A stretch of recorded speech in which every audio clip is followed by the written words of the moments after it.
Assalamualaikum warahmatullahi wabarakatuh. 90.1 Fast FM Family Radio, warna baru untuk keluarga. Selamat pagi keluarga Fast. Alhamdulillah pagi hari ini luar biasa, cuacanya cerah dan pastinya hari ini juga banyak banget informasi yang menarik, yang penting banget nih untuk kita bahas kali ini keluarga Fast ya. Di studio sudah hadir dua narasumber kami dari Balkesmas Magelang, karena memang di jam 9 sampai jam 10 ini kita ada dialog bersama dengan Balkesmas Magelang dengan tema Awas DBD mengintai keluarga kita. Sudah hadir dua narasumber kami, ada Dr. Retno Meratihatani MHkes dan juga Bapak Udik Warsito SKM. Kita sapa dulu. Assalamualaikum, selamat pagi. Waalaikumsalam warahmatullahi wabarakatuh. Keluarga Fast semuanya. Sehat-sehat Bapak Ibu? Alhamdulillah. Sehat. Dr. Retno habis liburan gimana nih? Ya, bahagia. Iya, harus bahagia. Harus bahagia. Itu yang penting ya dokter Iya, ya. betul. Oke, baik, nanti keluarga Fast bisa bertanya langsung dengan dua narasumber kami melalui 314330 dan juga via WhatsApp 0815787090. Anda bisa bertanya langsung terkait dengan DBD, karena kita tahu ya dokter, peningkatan kasus DBD ini di awal tahun kemarin cukup membuat masyarakat seperti Rene bilang, lagunya Obi Mesah, resah dan gelisah. Iya, betul. Karena penyakit ini juga kan nggak main-main ya, Dokter Retno dan juga Pak Udik. Kasus yang meningkat juga pastinya ini warning juga buat kita masyarakat, karena kan bisa juga mengakibatkan sampai kematian ya dokter. Betul sekali Kak Reni. Oke, baik. Mungkin dokter, bagaimana perkembangan kasus DBD terkini khususnya di Jawa Tengah dan Kabupaten Magelang? Dokter Retno mungkin bisa menjelaskan dulu nih secara global. Kak Reni, terima kasih ya. Jadi keluarga Fast, bahwa kasus demam berdarah dengue ini atau demam berdarah atau DBD ini memang cukup naik signifikan. Jadi di tahun 2023 di Jawa Tengah itu ada 6.656 kasus Kak Reni. Itu berarti yang terlaporkan dan berobat. Kalau diem-diem di rumah sembuh sendiri berarti kan nggak tercatat. Dengan insiden rate-nya 18,19 per 100 ribu. Insiden rate ini adalah angka kejadian. Jadi 18,19 per 100 ribu artinya di setiap 100 ribu penduduk itu ada 18,19 orang yang kena ya. Yang tertinggi waktu itu di Kabupaten Pati.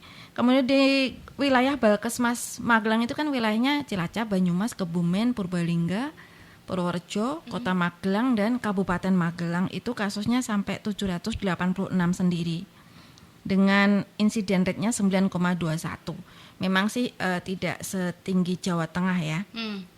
Sedangkan di 2024 ini Kak Ren, jadi belum akhir tahun jumlahnya yang tercatat sudah 4.614. Itu sampai 13 minggu 13 atau April minggu pertama. Artinya apa? Kalau tahun kemarin itu jumlahnya 6.000 sekian, ini masih bulan April sudah 4.000 sekian. Padahal nanti masih ada berapa bulan lagi. Ya, kita memang harus waspada. Sedangkan yang di wilayah Balkesmas, wilayah Magelang ini ada 944. Termasuk di situ Kota Magelang, Kabupaten Magelang cukup tinggi juga ya. Iya, angka segitu kan emang sebenarnya tinggi banget dokter kalau dibilang, karena baru bulan April kan. Iya sih, dan kita nggak ingin ya, ini sebenarnya dari satu yang kena kasus ini bisa menularkan orang lain juga. Itu baru yang tercatat dan terlaporkan seperti dokter tadi bilang. Iya, ya? betul. Oke, baik. Mungkin ke Pak Udik nih bisa menjelaskan. Sebenarnya nih penyakit DBD itu apa sih Pak? Kalau kita taunya kan memang dari nyamuk begitu ya. Nah tadi dokter Retno bilang bisa menularkan nih. Bagaimana nih Pak? Terima kasih keluarga Fast semuanya. Kita tahu bersama bahwa demam berdarah ini memang akhir-akhir ini menjadi perhatian banyak orang. Iya. Mungkin sudah banyak yang tahu, cuma mungkin mengingatkan juga bahwa demam berdarah ini merupakan penyakit virus, disebabkan oleh virus dengue. Jadi ini sudah banyak yang tahu. Virus ini ditularkan oleh nyamuk, yaitu nyamuk Aedes aegypti. Jadi gimana Aedes aegypti ini mendapatkan virus ini dari mana? Virus Aedes aegypti ini adalah nyamuk yang ada banyak di sekitar kita. Jadi kita perlu hati-hati. Nyamuk ini mendapatkan virus dengue ini pada saat nyamuk ini menggigit orang, pada saat orang ini terkena penyakit demam berdarah. Jadi pada saat orang kena itu walaupun orang ini tidak menampakkan gejala, tapi begitu nyamuk ini menggigit orang yang kena demam berdarah ini, otomatis virus yang ada dalam orang yang sakit itu terbawa masuk ke dalam nyamuk. Jadi nanti di dalam nyamuk ini terjadi proses di dalam nyamuk dan menyebar di seluruh anggota tubuh nyamuk. Sehingga ada juga bagian virus ini yang nanti akan menyebar ke bagian air liur di nyamuk. Jadi ini akan kembali lagi saat nyamuk ini nanti mencari sasaran lagi, karena nyamuk ini kan tiap 2 hari sekali itu dia mencari mangsa. Jadi mencari mangsa atau darah untuk perkembangan telurnya. Sehingga pada saat nyamuk ini menggigit orang lain, ada kemungkinan dari air liur yang ada tadi virusnya akan ditularkan juga kepada orang lain. Jadi memang begitu bahayanya nyamuk ini perlu kita waspadai, karena memang penularannya sangat cepat. Kita tahu bahwa nyamuk ini di sekitar kita sangat banyak ditemui. Virus ini menurut medis itu memang dia menyerang sel pembeku. Jadi sel pembeku ini kan sangat dibutuhkan oleh tubuh kita pada saat terjadi misalnya infeksi atau terjadi pendarahan. Sel pembeku ini berguna untuk membekukan darah agar tidak berlanjut ke tahap yang lebih lanjut. Juga merusak dinding pembuluh darah kapiler atau pembuluh darah yang kecil-kecil itu, sehingga sebagai akibat itu kan akan menimbulkan pendarahan yang kita kenal dengan selama ini, bahwa orang kena DB itu ya identik dengan pendarahan. Juga yang jelas akan terjadi kekurangan cairan di dalam tubuh kita. Nah, sedangkan secara umum gejala orang yang kena penyakit demam berdarah itu yang rata-rata itu biasanya dia panas tanpa sebab, panas tinggi, berkisar 2-7 hari. Jadi tidak tahu sebabnya apa, tapi begitu saja dia panas secara terus-menerus sekitar 2-7 hari. Biasanya juga ditambah dengan gejala lain seperti kepala yang nyeri. Jadi ini karena serangannya ini kan di seluruh pembuluh darah, sehingga terasa sangat nyeri di tubuh kita. Akibat dari pendarahan akan menjadikan tubuh kita menjadi lemah, kemungkinan juga akan timbul mual muntah. Jadi mual muntah ini kan reaksi dari tubuh untuk bahwa di dalam tubuh kita ini sedang ada terjadi makhluk asing atau istilahnya ya virus tadi sedang mempengaruhi tubuh kita, sehingga timbul gejala mual muntah tadi. Juga sering terjadi juga nyeri otot. Jadi di sendi-sendi kita ini sering terjadi rasa nyeri yang luar biasa di tubuh kita ini. Di samping itu juga terjadi pendarahan spontan. Jadi kalau kita lihat di kulit itu rata-rata ruam. Jadi ruam itu kondisi kulit di mana terjadi peradangan, sehingga tidak seperti biasanya, mesti ada kayak merah-merah dan sebagainya. Iya, kayak bercak-bercak gitu, semacam itu. Jadi kondisi kulit yang tidak normal lah habisnya, kenyal ya itu agak kasar itu. Terus, jadi kalau sudah terjadi seperti itu, apa yang bisa kita lakukan? Itu utamanya kan untuk menghentikan kekurangan cairan di dalam tubuh dan mengurangi tadi akibat dari gejala panas tadi. Itu yang bisa kita lakukan sebagai orang awam. Itu ya pertama coba dilakukan dengan minum air sebanyak-banyaknya. Ya setidaknya kalau dewasa itu ya 6-8 gelas cairan. Kalau anak-anak ya tergantung umurnya, kira-kira ya 3-4 gelas. Yang lebih bagus ini kalau kita cari sekarang oral itu di mana-mana ada, di apotek, di toko obat sekitar kita sangat banyak. Kalau terpaksa tidak ada ya monggo silahkan pakai larutan gula garam atau lainnya, monggo dipersilahkan. Terus yang berikutnya, kalau untuk mengatasi gejala panas tadi itu ya kita lakukan kompres ya. Ini banyak yang melakukan, kalau dulu-dulu kan kompres itu dengan air es dan sebagainya. Kalau sekarang jangan gunakan air yang hangat, yang justru dengan air hangat itu nanti akan terjadi penguapan dan otomatis nanti suhu akan turun dengan sendirinya gitu. Oke, baik. Jadi memang apa yang harus dimengerti masyarakat ini juga sangat penting begitu ya Pak Udik dan juga Dr. Retno. Tadi kalau menurut penjelasannya Pak Udik luar biasa karena ini sel pembeku terus nanti bisa merusak pembuluh darah kapiler. Makanya Dr. Retno ini juga dibilang DBD ini bisa menimbulkan kematian begitu dokter jika tidak ada penanganan. Iya, betul.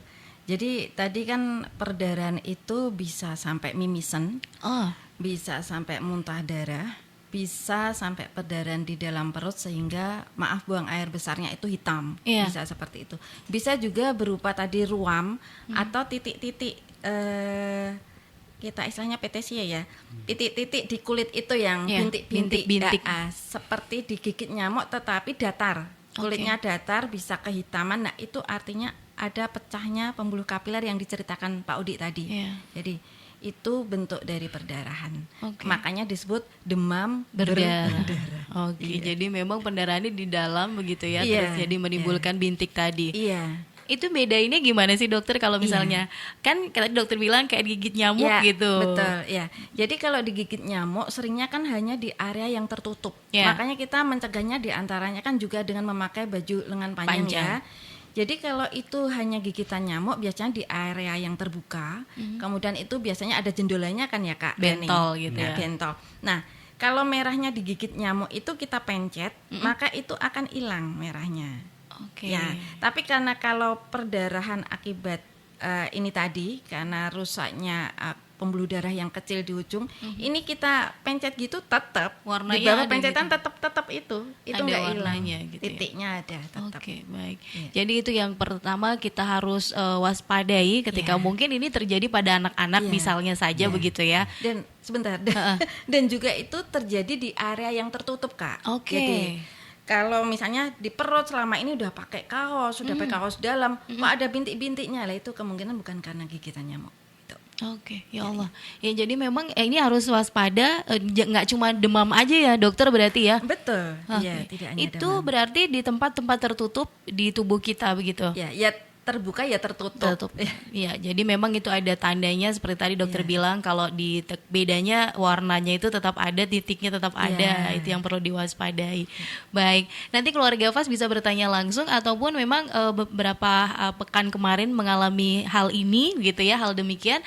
Anda bisa sharing juga lewat 314330 dan juga via WhatsApp 0815 7870 940. Nanti kita akan bahas kembali jenis nyamuk lain bisa nggak sih sebenarnya atau apa yang harus dilakukan masyarakat ketika ada mungkin salah satu warganya yang sudah terkena DBD ya dokter karena ini kan menular ya. Kita akan kembali sesaat lagi setelah jeda berikut. Keluarga Fas tetap di 90.1 Fas FM Magelang.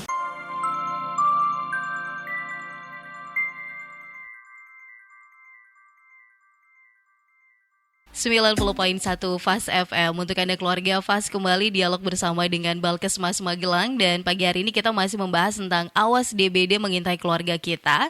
Bersama dengan dua narasumber kami, ada Dr. Retno Merati Hatani MHKes dan juga Bapak Udi Warsito SKM. Tadi sudah dijelaskan sama Dr. Retno dan juga Pak Udik bahwasanya demam berdarah ini juga menjadi PR kita bersama ya. Karena hal-hal yang bisa kita temukan itu bisa menjadi pertolongan pertama ya dokter. Ketika ada gejala seperti itu yang terjadi kepada anggota keluarga kita tahu informasinya secara global mungkin ini bisa menjadi awal penyelamat juga dong dokter. Betul sekali Kak Reni. Iya. Jadi memang kalau penanganan DBD terlambat bisa fatal sih. Iya. Oke, baik. Dan ini kalau misalnya demamnya itu dokter, tadi Pak Udik bilang kan 1 minggu gitu kurang lebih 6 sampai dengan 7 hari. Nah ini apakah memang dari hari pertama sampai hari ke-7 panas terus atau bagaimana dokter? Jadi 2 sampai 7 hari mungkin akan panas terus. Jadi bisa dibawa ke fasilitas kesehatan, kan tadi ada pertolongan pertama dulu ya. Ketika sampai sudah hari kedua nggak turun-turun, itu jenisnya biasanya dikasih misalnya turun panas yang umum bisa dibeli di toko kan, itu turun bentar nanti naik lagi. Jadi nggak bisa turun itu jenisnya ya. Makanya itu 2 sampai 7 hari itu mungkin panas terus, tapi bisa terjadi di hari yang keempat atau kelima itu justru adem. Nah, kadang masyarakat mengira ini, wah aku sudah enak nih, atau anakku sudah adem, tapi kok dia rewel ya, tapi kok dia jadi kayak gini biasanya anteng, sekarang nangisan dan sebagainya. Waspada untuk demam berdarah dengue hari keempat, hari kelima ini biasanya masa kritis. Jadi ketika suhu turun itu justru waspada. Karena di situ mungkin sudah terjadi kebocoran itu, Kak, ya. Makanya ada perdarahan di dalam dan sebagainya. Maka ini kemungkinan yang bisa menjadi DBD derajat yang paling buruk, yaitu adanya renjatan atau shock. Jadi orang shock pingsan ya. Yeah. Ini juga seperti itu. Jadi tangan, kaki dingin semua, terus cenderung dingin. Yeah. Kemudian hidung, telinga bisa dingin.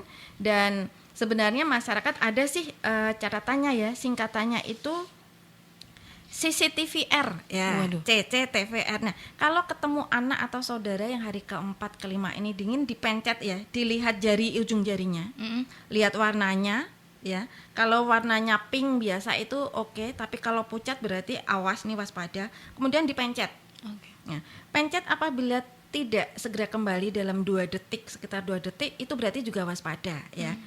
Color, kapilari ya, itu yang kedua yang dipencet. Yeah. Kemudian temperatur, suhu, apakah hangat, apakah justru dingin. Kadang kan malah anyep Yeah. itu. Nah, itu berarti juga waspada.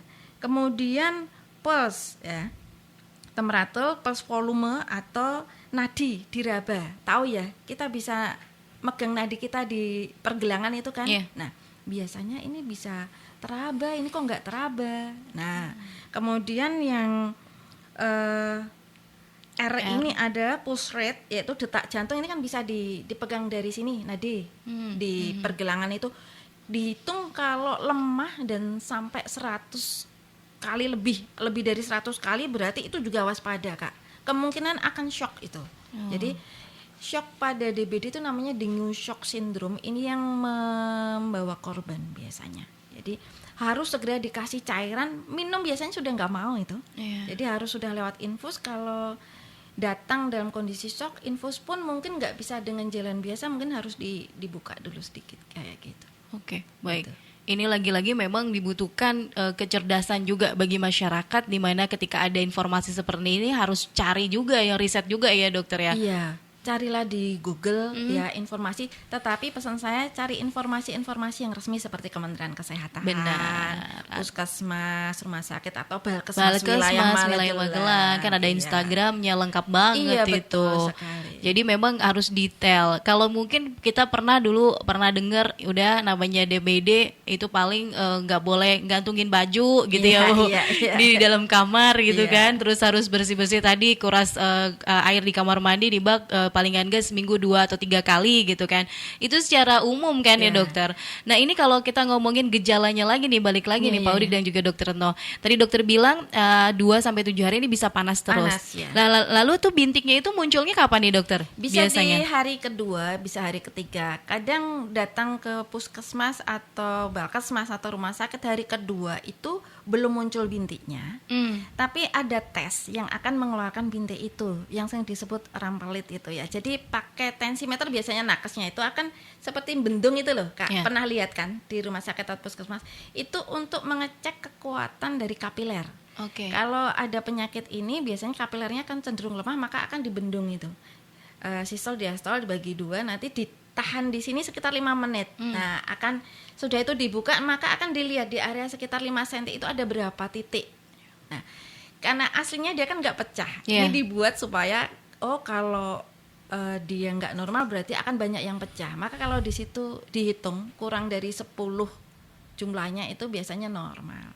Oke. Pertahanan kapilernya anak itu atau orang itu normal, tapi kalau lebih dari 10 biasanya disebut positif itu. Oke, baik. Ya, ini ada pertanyaan boleh sambil dibahas Boleh, gitu ya.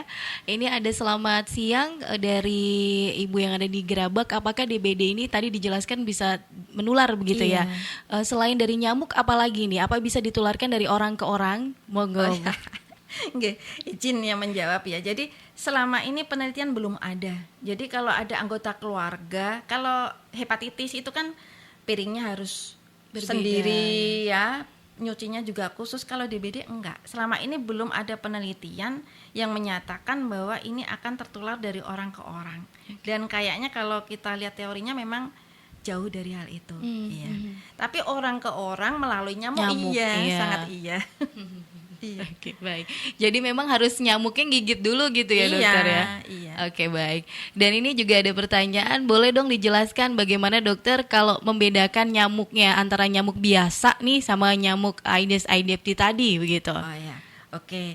Jadi nyamuk penyebab yang membawa virus demam berdarah ini Aedes ya, Aedes aegypti sama temannya namanya Aedes albopictus, masih saudaranya. Ya, jenis tipenya itu ciri-cirinya ya dia itu kalau dilihat kasat mata itu bintik-bintik ya Kak. Makanya kita nyebutnya belang-belang. Belang-belang. Ya, Aedes aegypti maupun Aedes albopictus itu seperti itu. Tapi ada nyamuk lain yang ada di kebun kita. Benar itu, ya, Bu. kadang menyebabkan malaria juga, itu namanya Anopheles. Ini cenderung coklat dan lebih besar dia. Aedes aegypti ini suka di dalam rumah. Ya. Kalau Aedes albopictus yang saudaranya itu ada suka di luar rumah. Seperti itu. Tapi dia misalnya gigit ke rumah lagi juga keluar lagi. Ya. Jadi Aedes aegypti disebut nyamuk domestik ya, karena suka tinggal di rumah. Makanya kalau seperti gantung baju dan sebagainya, bertelur itu nggak hanya di bak aja Kak Reni, di vas bunga, di pakan burung, di bekas. Kemudian juga karena suka yang ada air ya. Iya. Ya, kemudian kalau yang albopictus itu dia di luar rumah, di potongan bambu, di bekas ban kok, Mbak. Kemudian Aedes ini suka ngumpul. Ya, begitu juga telurnya itu berkoloni, ya, ngumpul gitu ya. Dia berkoloni. Kalau nyamuk lain misalnya malaria soliter atau tidak berkoloni, suka tempat yang kering. Tapi kalau Aedes ini suka tempat yang basah. Airnya yang tidak mengandung tanah, yang jernih, itu suka Aedes ya. Tapi kalau yang malaria ini, yang Anopheles ini justru suka yang ada tanahnya. Jadi karena dalam tanda petik kita ini sedang katakanlah berperang dengan demam berdarah ya. Kita mengenali musuh kita. Nah, misalnya kita mau lomba aja lah, lomba voli. Oh, kekuatan musuh di sana, ini yang pintar di sini. Nyamuk kita dipelajari juga nih, utamanya Pak Odi ya, itu kita kenali hidupnya, siklus hidupnya. Karena itu maka kita ada nanti bagaimana mencegahnya. Seperti baik itu. ya. Saya langsung googling gambar nyamuk Aedes aegypti nih, Bu. Cantik ya. Belang-belang ya Pak Odi. Cakep lah pakai batik ya. Oke, baik. Nah, ini memang tugasnya Pak Odi nih yang turun ke masyarakat nih Bapak. Bagaimana memberikan pengertian atau edukasi kepada masyarakat nih Pak terkait dengan pencegahan dari nyamuk sendiri. Kayak tadi kan Bu Retno bilang harus kenali dulu musuh kita begitu ya. Sarangnya di mana begitu, dan bagaimana memberantasnya. Kalau dulu ngertinya kan 3M gitu. Apakah sekarang di 2024 ada pembaruan lagi nih Pak? Jadi terima kasih Kak Reni. Jadi sebelum ke upaya pemberantasannya itu, kita tadi sudah sekian banyak dijelaskan oleh Bu Dokter bahwa di sekitar kita itu kan sangat banyak kita tahu nyamuk itu, dan masing-masing nyamuk itu kan punya kebiasaan sendiri-sendiri. Jadi ini betul-betul kuasa Allah luar biasa, dengan hewan yang begitu kecil aja bisa menyebabkan akibat yang sangat luar biasa. Itu menunjukkan kuasaan Allah bahwa nyamuk itu di sekitar kita tuh kalau secara umum, secara orang awam itu dibagi 3 jenis. Tadi sudah dijelaskan juga sedikit. Kaitannya dengan yang pertama adalah yang kita kenal dengan nyamuk yang comberan lah. Jadi nyamuk ini namanya nyamuk kulek. Jadi nyamuk ini paling suka kalau dia tuh tinggalnya di, kalau sekitar kita ada got, ada saluran mampet, ada pokoknya kaitannya dengan yang kotor-kotor itu nyamuk kulek. Ini juga kita perlu tahu bahwa ini juga berbahaya karena bisa menyebabkan juga sebagai vektor atau perantara sebagai penyakit yang radang otak, ada penyakit yang banyak itu yang diakibatkan. Yang kedua nanti tadi Anopheles ini adalah yang utama di daerah-daerah yang kalau Kabupaten Magelang itu malaria itu sangat menjadi vektor yang utama atau perantara yang utama. Dan yang sedang kita pelajari ini adalah nyamuk Aedes. Ini Aedes yang utama ada 2 jenis, aegypti dan albopictus tadi. Ini sudah dijelaskan secara detail. Cuma kita perlu tahu bahwa nyamuk ini punya tingkah laku yang sangat spesifik. Sudah kenalan ya Pak? Sahabat besti ya Bu. Secara umum bahwa nyamuk itu kan punya 4 tahap. Jadi dari dia yang pertama telur, yang kedua jentik, yang ketiga pupa dan dewasa. Itu pasti lewati jalan itu. Jadi kalau telur nyamuk ini sangat luar biasa kalau kita tahu bahwa bertelur kan paling 1, 2, 3. Ternyata Aedes aegypti ini bisa bertelur sampai 100 sampai 200 telur. Satu nyamuk. Ya Allah. Bayangkan. Satu nyamuk berapa Pak? 100 sampai 200 telur. Aduh. Itu kalau bayangkan yang bertelur 5 nyamuk saja sudah berapa. Makanya kita sebetulnya berperang dengan pasukan yang sangat luar biasa. Dia berkembang biak dengan sangat cepat, sementara energi kita untuk berperang dengan nyamuk itu sangat-sangat minimalis. Kadang-kadang kita tidak perhatian dengan lingkungan dan sebagainya. Itu yang perlu kita pahami itu. Itu telurnya, dan telur ini yang hebat juga, kalau dia sudah ditempatkan di tempat misalnya kayak bak atau ember atau apapun itu, walaupun dia dikuras, itu tetap telur ini kalau tidak digosok, itu tetap dia bisa nempel di dinding, itu bisa bertahan lama, kira-kira 6 bulan. Itu tetap hidup Pak berarti? Tetap hidup telurnya. Hidup, jadi kalau suatu saat setelah dibersihkan, dibalik embernya, kalau dia nanti buka lagi, dimasukin air lagi, dia tetap bisa menetas lagi. Wow. Makanya kalau kita melakukan PSN itu kan memang harus sampai digosok betul. Kalau tidak ya nanti ya tetap berkurang sih, tapi tidak maksimal juga. Yang berikutnya adalah jentik. Jentik nyamuk ini yang sering kita sebagai indikator utama kalau kita ini resian atau enggak, itu kalau di masyarakat itu kan dengan jentik ini.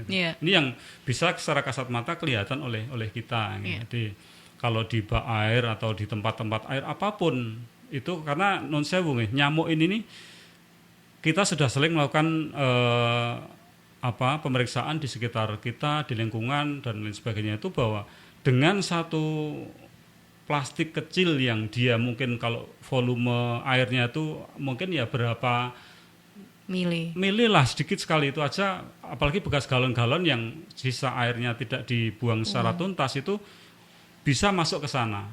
Kemarin kita cari di sekitar kita itu juga ada yang tempat plastik yang di sana itu hanya ya semacam mungkin satu tangan ini di sana kita temukan juga jentik nyamuk ini. Nah ini jentik ini secara kasat mata bisa kita lihat, ini yang bisa kita berantas, karena dengan kita memeriksa jentik ini berarti sebetulnya kalau kita lihat secara siklus itu kan yang paling mudah untuk melaksanakan pemberantasan ya di jentik ini, karena jentik ini kan dia, kalau dokter kemarin mengatakan dia tidak lari kemana-mana. Kalau kita nyerang nyamuknya kan nyamuk susah, itu terbang kemana-mana. ya, dia kan sudah nunggu Kak. Nunggu di tempat diem, nggak lari.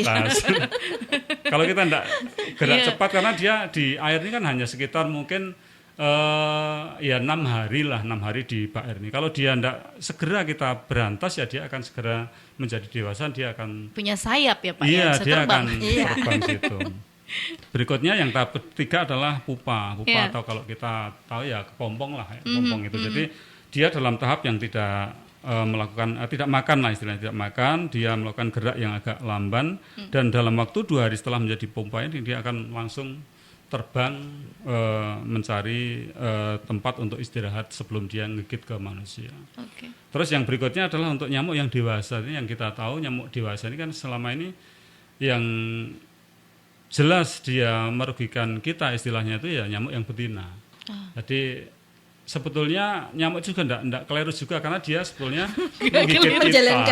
Ini membela nyamuk atau gimana ini Bapak ya? Dia kan mencari sasarannya sebetulnya hanya untuk perkembangan telurnya. Kalau Ibu yang baik ya. Kalau dia enggak, sebetulnya enggak merugikan kita juga. Cuma karena pada saat dia mencari darah untuk perkembangan telurnya, dia tadi ke bawah virus dengue tadi.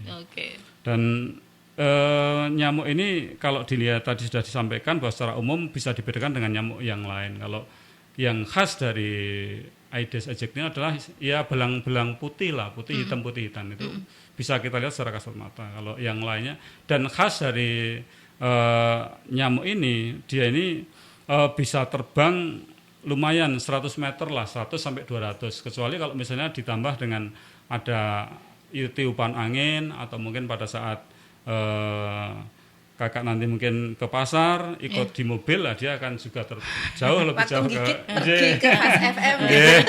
Beda lagi ceritanya itu Pak. Itu juga banyak yang dari hasil penelitian bahwa karena di suatu tempat misalnya tidak ada kasus, nyamuknya tidak ada, kok ada DBD, dan ternyata setelah diteliti ternyata ada juga nyamuk yang terbawa. Ikut gitu ya, migrasi jadinya ya. Betul. Tak sengaja. Okay. Dan kita tahu bahwa nyamuk jantan ini memang dia tidak gigit, dia hanya mencari makanannya biasanya dari sari-sari buah, bunga dan sebagainya. Okay. Dan keistimewaan dari nyamuk jantan ini, jadi kasihan Mbak. Saya sampaikan apa bilang sendiri. Iya, biar dia itu selama hidupnya itu dia hanya melakukan perkawinan sekali dan setelah kawin dia mati. Itu fungsinya luar biasa jadi dari nyamuk jantan. Tapi yang terus terang yang langsung merugikan kita adalah nyamuk yang betina. Berarti pelakunya ini adalah si nyamuk betina begitu ya. Betul. Tetap ada promotor yang jantan. Iya. Jantan nggak bertelur. Benar. Terima ini Bu. Baik. Tadi sudah dijelaskan bahwa dari telur satu nyamuk bisa menelur 100 sampai dengan 200. Dan ini kan kadang kita sebagai masyarakat ya dokter dan juga Pak Audi melihat telur nyamuk itu kan tidak segampang atau semudah kita melihat jentiknya tadi ya. Betul. Terlalu kecil Kak, ya 0,5 sampai 0,8 sih kira-kira. Ya, itu. sampai 0,8 mili. bukan senti loh, mili. 1 mili aja kan 1/10 senti. Itu setengahnya. Berarti kayak bintik kecil sih. Ya. Jadi memang ini tadi Bapak bilang harus digosok banget gitu ya kalau kita lagi nguras kamar. Tapi kalau kita ngomongin kuras kamar mandi sebenarnya idealnya berapa kali sih Pak dalam satu pekan kita bersih-bersih kamar mandi nih? Kalau kita lihat siklus dari tadi telur sampai dewasa itu kan kira-kira ya kasarnya sekitar 9-10 lah, 10 hari. Jadi kalau kita mau betul-betul secara tuntas itu ya setidaknya minimal seminggu sekali. Syukur-syukur kalau bisa lebih, karena kalau hanya sekali kadang-kadang sisa dari yang kemarin belum kelupas bisa timbul lagi. Sebaiknya seminggu sekali itu paling males lah ya Pak ya. Paling males itu lah seminggu sekali.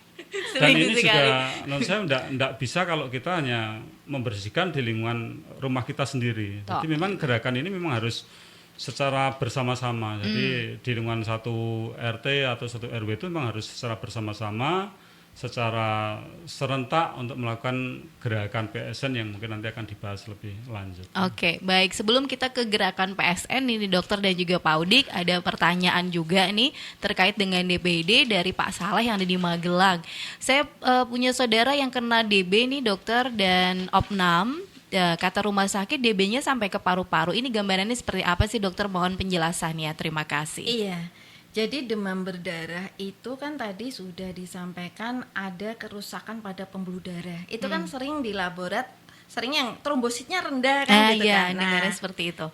Hematokrit itu pengendapan sel darah merah. Kalau trombosit itu dia tugasnya diantaranya juga seperti kalau sungai itu tanggulnya Kak Reni.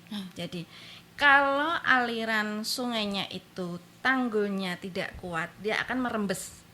Seperti tadi darahnya akan keluar. Itu pun bisa terjadi di area paru-paru juga. Jadi ada namanya bagian darah yang bernama plasma darah, itu juga bisa keluar.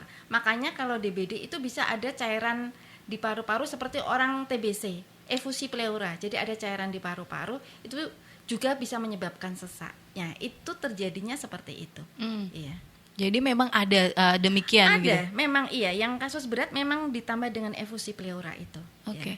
Ini masa penyembuhannya dibanding dengan DBD yang biasa begitu dokter, durasinya lebih lama dong dok kalau yang sampai seperti ini? Jadi karena ini virus tergantung daya tahan tubuh Kak Reni. Iya, Jadi benar. itulah kenapa kadang ini banyak menyerang anak-anak yang kalau anak-anak gizinya kurang atau orang lansia atau orang dewasa yang sedang kondisinya tidak fit ya. Waktu zaman COVID juga ada COVID plus DBD itu juga berat jadinya kayak gitu. Jadi harusnya sekitar 7 harian itu biasanya DBD sudah membaik, tapi kalau kondisinya tidak bagus bisa agak diperpanjang seperti itu. Oke, baik. Jadi memang balik lagi ke tubuh pasien Iya, masing-masing daya ya. tahan tubuh tetap pengaruh karena ini virus, dan memang kita harus waspada karena obatnya tuh nggak ada sampai sekarang. Itu hanya meminimalisir saja berarti Iya. yang dilakukan. Jadi yang dilakukan ketika banyak cairan yang keluar, ada terapi cairan. Oke. Bagaimana tidak shock? Karena kalau trombositnya turun, dulu kan banyak dikasih trombosit, sekarang pun tidak harus trombosit. Mungkin hanya sel darah merahnya aja.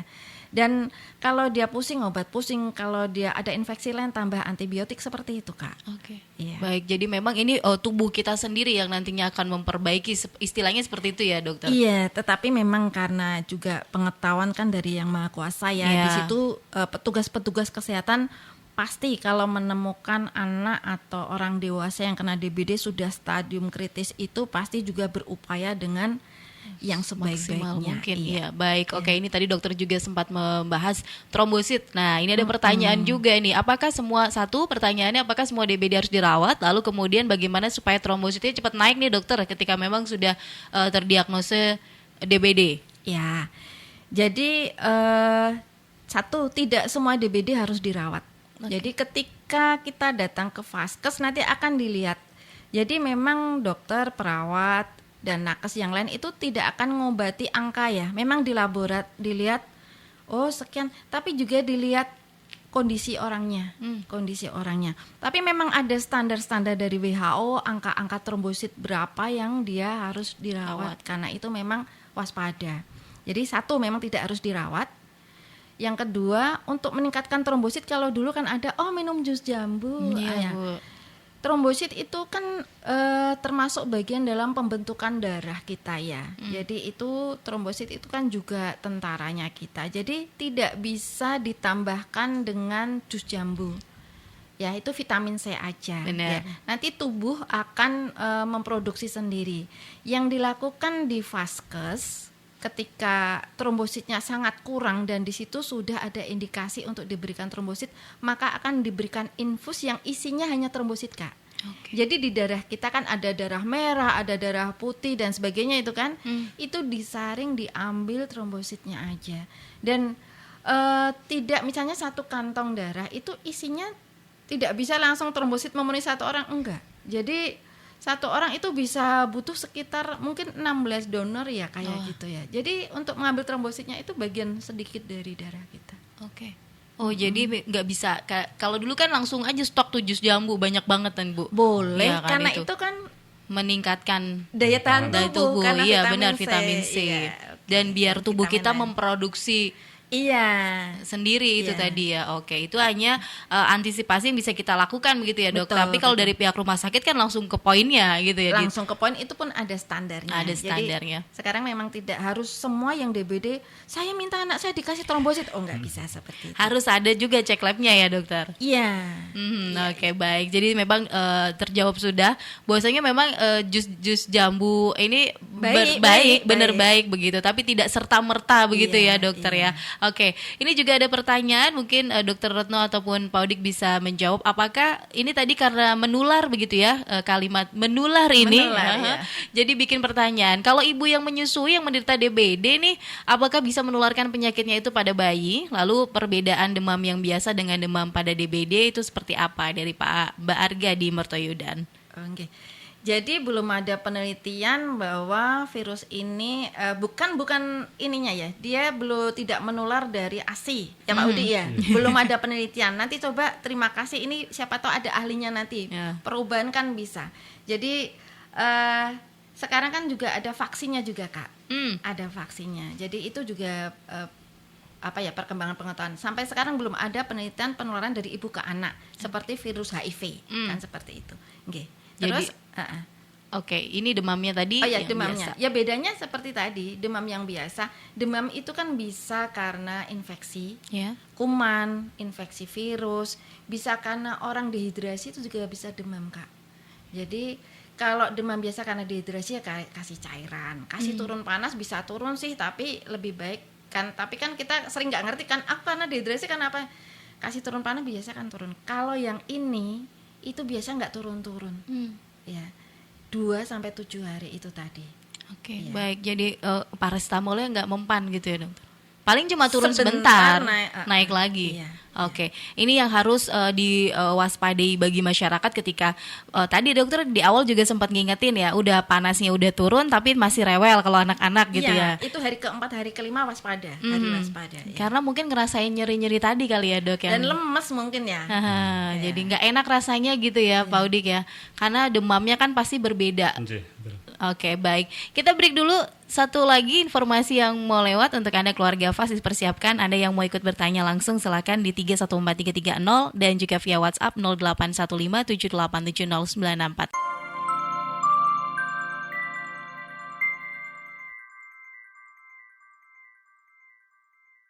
90.1 FAS FM, dialog bersama dengan Balkesmas Magelang, keluarga FAS. Masih bersama dengan dua narasumber kami, ada Dr. Retno dan juga Pak Udik. Kita masih membahas awas DBD mengintai keluarga kita. Dr. Retno, Pak Udik tadi juga sudah menjelaskan bagaimana ciri-ciri dari nyamuk, terus juga prosesnya bagaimana bisa menularkan kepada orang begitu ya. Dan ternyata ini tidak menularkan pada ibu yang menyusui terus nggak nular ke bayinya juga gitu, karena kan ini perantaranya adalah nyamuk begitu ya dokter, nggak bisa langsung menularkan ke manusia dengan manusia. Tadi juga sedikit sudah dibahas bagaimana antisipasinya kepada masyarakat yang harus dijalankan bersama, nggak cuma satu rumah aja gitu. Pak Udik tadi menyenggol PSN. PSN itu apa sih Pak? Oke, keluarga Kan FAS ada semuanya. singkatannya. Ada PSN. PSN ini adalah salah satu singkatan dari pemberantasan sarang nyamuk. Jadi sebetulnya peran dari masyarakat itu tidak hanya terbatas pada PSN. Sangat banyak yang bisa dilakukan oleh masyarakat agar demam berdarah ini bisa setidaknya berkurang dari lingkungan kita. Iya.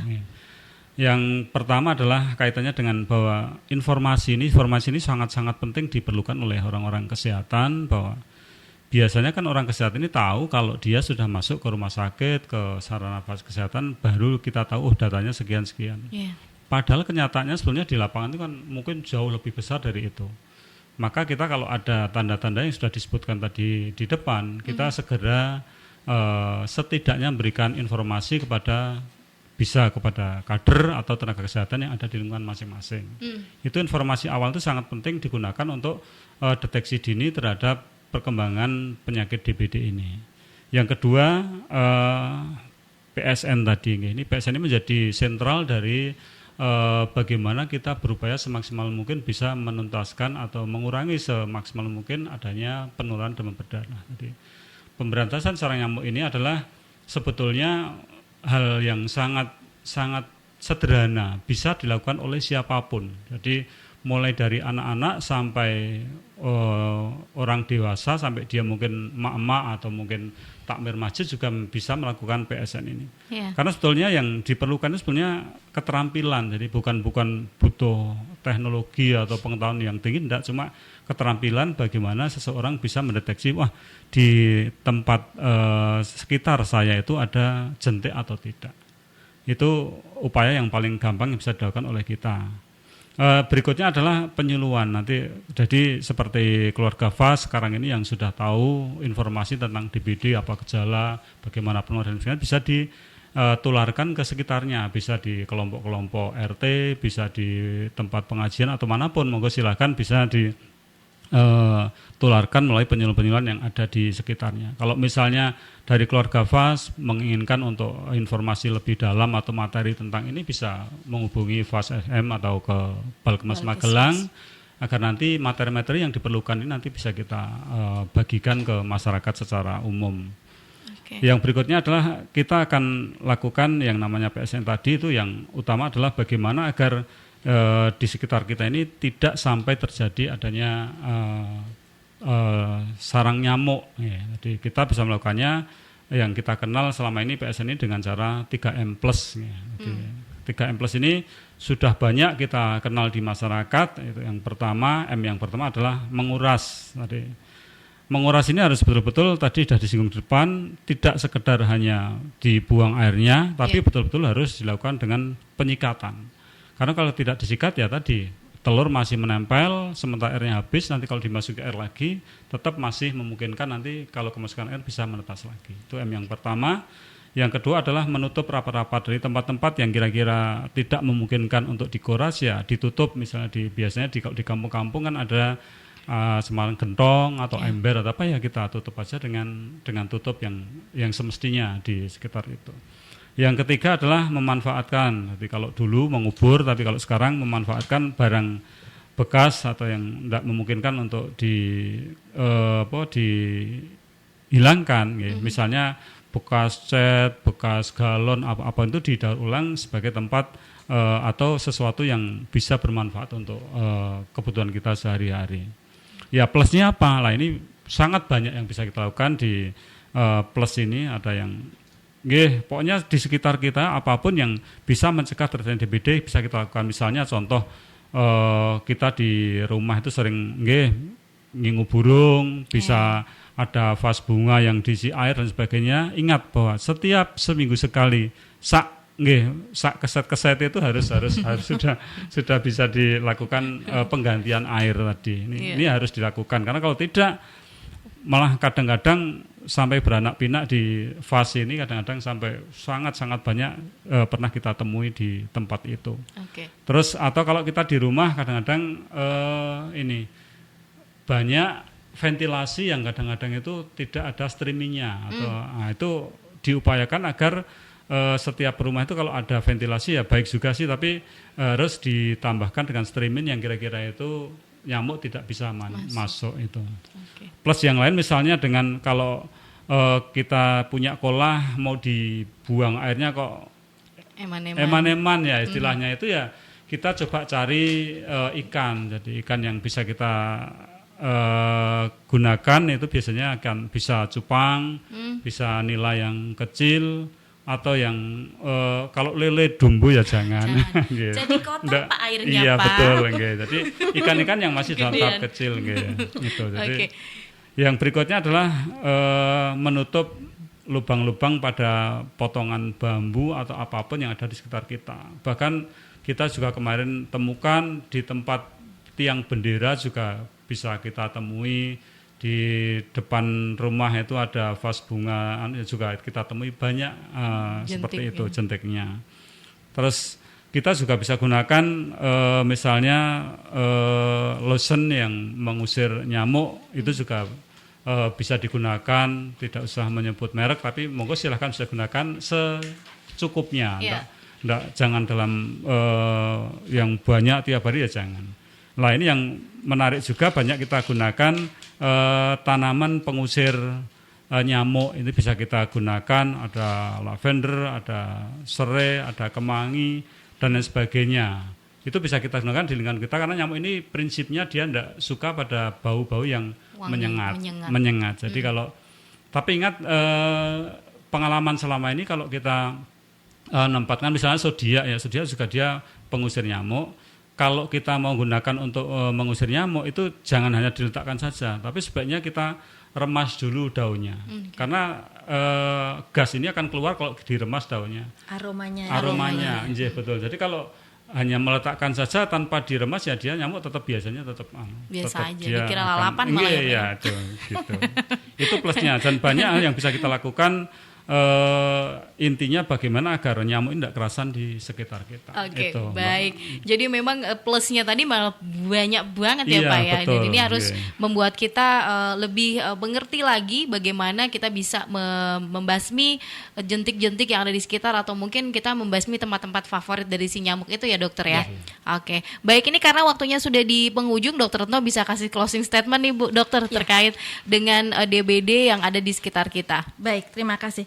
Karena nyamuk itu kan akan menggigit orang sakit baru akan menularkan. Artinya kalau tidak pernah gigit orang sakit dia tidak akan menularkan.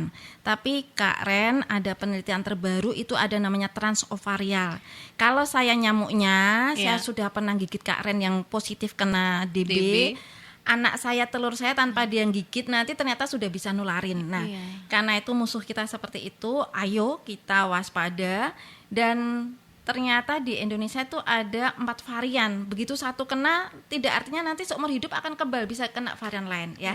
Kita waspada, kita lakukan PSN dengan 3M plus yang berkualitas, dan kita ngamati jentik itu juga kita hilangkan.